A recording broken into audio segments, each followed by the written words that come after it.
ఈ పవిత్ర జీవన బలిని కృతజ్ఞతతో నీకు అర్పించుచున్నాము. నీ పవిత్ర శ్రీ సభ యొక్క కానుకను ప్రీతితో వీక్షింప బ్రతిమాలు కొనుచున్నాము.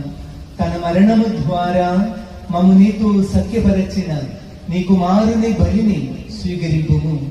మేము అతని శరీర రక్తములతో పోషింపబడి పవిత్రాత్మతో నింపబడి అతని యందు ఏక శరీరము ఏక మనస్సు కలిగి ఉండునట్ల దయ చూపును.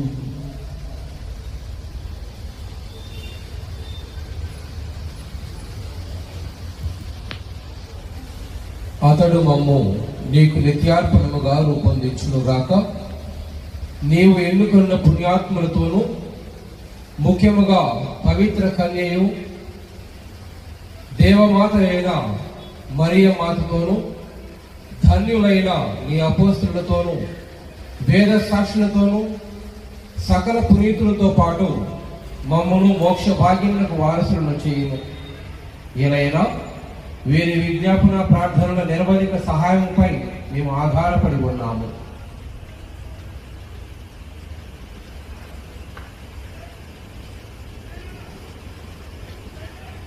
ఓ ప్రభువా, మమ్ము నీతో సఖ్యపరిచి బలి లోకమంతటికి శాంతిని శ్రేయస్సును ప్రసాదించినట్లు బతిమాలుచున్నాము.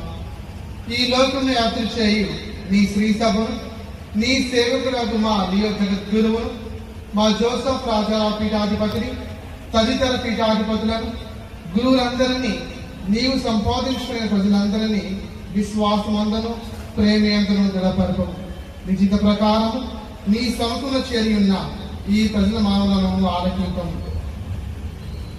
దయగల తండ్రి, నలుదశలు చేతున్న నీ బిడ్డలందరినీ కనికరించి నీతో ఐక్యపరచుకున్నాము.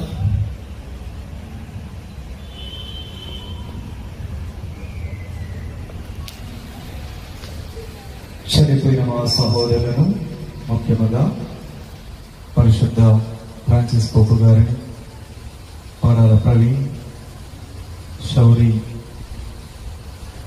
అరణి సేవకులను, నీ ప్రేమయందు పరలోకమున వీడిన వారందరినీ దయతో నీ రాజ్యంలో చేర్చుకున్నాము.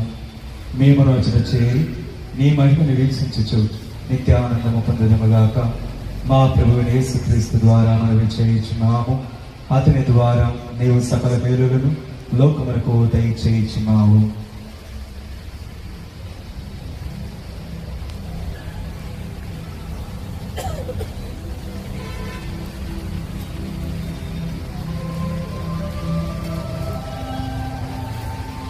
వారి